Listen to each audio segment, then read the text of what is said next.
하늘이라고 하는 이 단어는 높다라고 하는 뜻에서 유래하는 말로서 눈에 보이는 하늘뿐 아니라 우주 공간까지를 말한다라고 하는 것입니다. 따라서 위로 하늘에 있는 것은 새들로부터 해와 달, 별들까지 우주 공간까지 있는 모든 것을 가리킨다라고 하는 것이죠. 많은 사람들이 하늘을 신으로 모십니다. 많은 사람들이 해를 신으로 모십니다. 많은 사람들이 달을 신으로 생각합니다. 왜냐하면 그것이 너무나 오묘하고 너무나 거대하고 인간의 힘을 넘어서는 그 영역 때문에 사람들은 그 하늘에 있는 것들을 바라보면서 마치 신과 같다라고 생각한다라고 하는 것이죠. 그리고 그것을 바라보면서 경외심을 갖고, 그리고 우리 조상들도 그러지 않았습니까? 물 떠다 놓고 그렇게 절하면서 기도하는 그런 모습을 우리가 보지 않습니까? 그렇게 하늘에 대고 빌고 또 비는 그 모습을 향해서 하나님은 뭐라고 말씀하고 있습니까? 그 이상하고도 헛되면서도 존재하지도 않는 그 신이라고 말을 하고 있다고 하는 것입니다. 두 번째 말은 또 헛된 신은 어떤 것이겠습니까? 그것은 땅에 있는 것이라고 말하고 있습니다. 땅이라고 이 말은 흙, 또 광야, 또 세계 등에 이르기까지 땅에 관한 모든 것을 말해주고 있습니다. 여기에는 땅에 있는 나무나 산, 절벽, 돌멩이 등과 같은 자연뿐 아니라 이 땅에서 살아가고 있는 모든 생명체를 포함하고 있다라고 하는 것입니다. 많은 사람들이 커다란 나무라든지 거대한 돌멩이나 또 중국의 신비롭게 보이는 어떤 그 산맥을 바라보면서 두려움과 경외심을 갖게 된다고 하는 것이죠. 그리고 그것을 섬긴다라고 하는 것입니다. 뿐만 아니라 어떤 위대한 업적을 이루었거나 큰 이름을 냈던 사람들을 보면서 또 역시 경외함을 가지고는 그들을 마치 신처럼 여긴다라고 하는 것입니다. 어떤 사람은 죽은 짐승의 뼈를 모아놓고 빌기도 하고요. 또 죽은 사람들의 무덤이나 그들의 형상, 그들의 사진을 가져다 놓고 죽음이라고 하는 그 두려움 앞에서 그들이 자신들을 해하지 않고 우리들을 좀 지켜주기를 바라는 마음으로 기도한다라고 하는 것입니다. 우리가 명절이 되면 조상을 모시고 제사를 드린다고 하는 것 역시 마찬가지라고 하는 것입니다.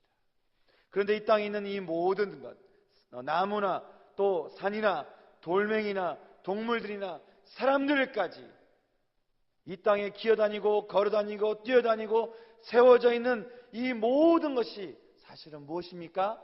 바로 그것은 하나님의 손결로 만들어진 하나님의 작품이지 그것은 우리가 섬겨야 되는 신은 아니라고 하는 것입니다. 성경은 이들에 대해서 말하기를 그 이상하고도 헛되면서 존재하지도 않는 신이라고 불려지는 가짜라고 우리에게 말해주고 있습니다. 세 번째 말한 것은 물에 있는 것입니다. 이 말은 수로나 샘물부터 바다에 이르기까지 물에 관한 모든 것을 말을 해주고 있습니다. 뿐만 아니라 물에 있는 아주 조그마한 생물로부터 시작해서 거대한 생물에 이르기까지 모든 종에 관한 것을 포함해 주고 있습니다.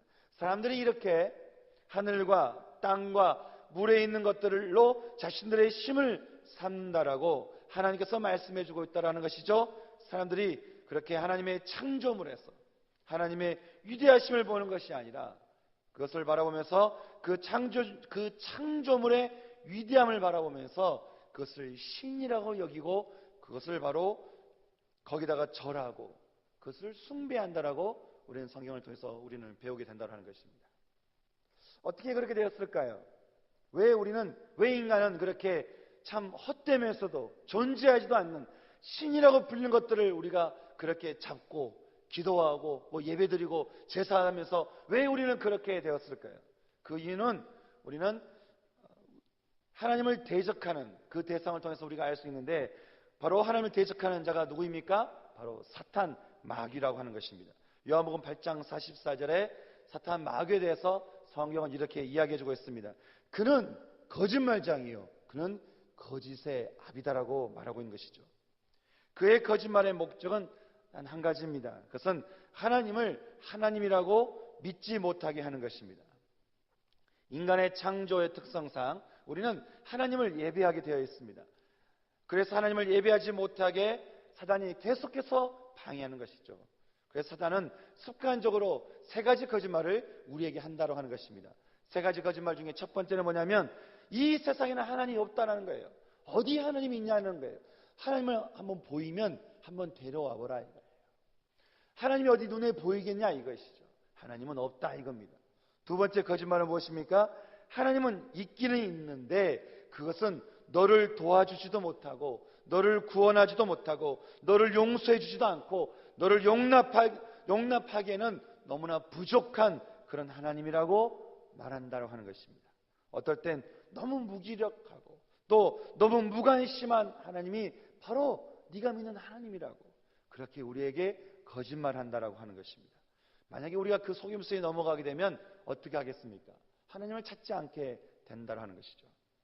세 번째로 사단이 하는 거짓말은 무엇입니까? 그것은 인간의 연약함을 통해서 어떤 인간이 두려워하는 그 대상을 두고는 신이라고 속인다라고 하는 것이죠. 그러면서 5절 말씀에서 어떻게 사람들에게 유혹한다라고 말하고 있습니까? 그것들에게 절하며 섬기라고 한다라고 하는 것이죠. 여기서 이 절한다라고 하는 이 말은요, 히브리어 이 수하려는 이 말은 엎드리다, 몸을 굽히다, 존경하다라는 뜻을 지니면서도 예배하다라는 말로 우리는 해석해 볼 수 있습니다. 따라서 절한다라는 이 말은 단순히 어떤 행위를 말하고 있는 것이 아니라는 것이죠. 또 섬긴다라고 하는 이 말은 이제 그 절하는 대상의 노예가 된다라는 그 말인데, 다시 말해서 5절 말씀에서 말씀하는 것은 사람들이 있지도 않은 이상하면서도 헛된 그 신을 두고서 거기에 존경심을 두고 마음으로 예배하게 되면 사람이 그것에 노예가 된다라고 성경은 우리에게 말씀해 주고 있습니다. 그러니 너희는 나를 제외하고 나를 넘어서서 나를 대항해서 그 이상하고도 헛되면서도 존재하지도 않는 그 신이라고 불려진 것들에 대해서 너희는 절대로 절하거나 섬기거나 그것을 너희가 마음에 품어서는 안 된다라고 하나님께서 분명히 우리에게 말씀해 주고 있는 것입니다. 그러면서 하나님께서는 만약에 우리가 이 말씀을 지키지 않으면 또 이 말씀을 지켰을 때는 어떻게 된다라고 우리 그 결론을 우리에게 말씀해 주고 있는데 5절과 6절 말씀을 통해서 우리에게 말씀해 주고 있습니다. 하나님께서 이렇게 말씀하시면서 너희가 하늘에 있는 것이나 땅에 있는 것이나 바다에 있는 것이나 그 어떠한 것도 너는 섬기지 마라. 그 어떠한 것도 신이라고 부르지도 마라. 그 어떠한 것도 신이라고 여기지도 마라. 그 어떠한 것도 내가 만든 내 창조물에 너는 절하지 마라. 내가 만든 내 창조물에 너는 섬기지 마라. 하나님께서 분명하게 우리에게 말씀해 주고 있으면서 이제는 이 말씀이 너희가 지키지 않고 뭐 다른 사람들도 다 절하는데 뭐 그리고 이거는 뭐 다른 사람 다 절하는데 왜 나만 하면 안 되나 라고 그냥 무심결에 이 말씀을 가볍게 여기고 그렇게 우리가 지키지 않는다고 한다면 하나님께서 어떻게 우리에게 말씀해 주고 있습니까? 그 불순종에 대해서 하나님 말씀하시기를 5절에서 이 첫째 계명을 지키지 않는 것은 곧 나를 미워하는 것과 똑같다라고 하나님은 말씀해 주고 있습니다. 그들에게 향한 결과에 대해서 말씀하시기를 그들의 죄를 갚되 아비로부터 아들에게까지 3대까지 이르게 한다라고 성경은 우리에게 말씀해 주고 있습니다. 여기서 이 죄라고 하는 단어는 표적을 벗어나다라는 그런 말로서 너희가 이 첫째 계명을 지키지 않고 이상하고도 헛되면서도 존재하지도 않는 그 신이라고 불려지는 것들에 너가 절하며 섬기게 되면 너희의 영혼이 지금 표적을 벗어나게 된다라고 하는 것이에요. 다시 말해서 우리의 영혼이 축복에서 이탈되게 된다라고 하는 것입니다. 여러분 기차가 처음에 이탈하게 되면 처음에는 그 속도 때문에 어느 정도까지 달릴 수 있을는지는 모르겠지만 언젠가는 전복되는 것처럼 결국 이탈되는 것을 우리가 빨리 막지 않으면 멈추지 않으면 하나님께서는 자신을 미워하는 자의 그 죄를 갚으신다라고 말씀하고 있는 것입니다. 여기서 이 갚은다는 이 말은 기억하다, 계산하다, 그래서 벌을 준다라는 그 말로 해석해 볼 수 있습니다. 이탈된 영혼을 향한 하나님의 공의는 기억하시고 계산하며 벌을 준다라고 하는 것입니다. 그런데 3, 4대에 이르기까지 하신다라고 말씀하고 있죠. 이 말씀 어떤 말일까요? 이 말은 그 죄의 영향력이 3, 4대에 이르기까지 그 죄가 미치게 된다라고 하는 것입니다.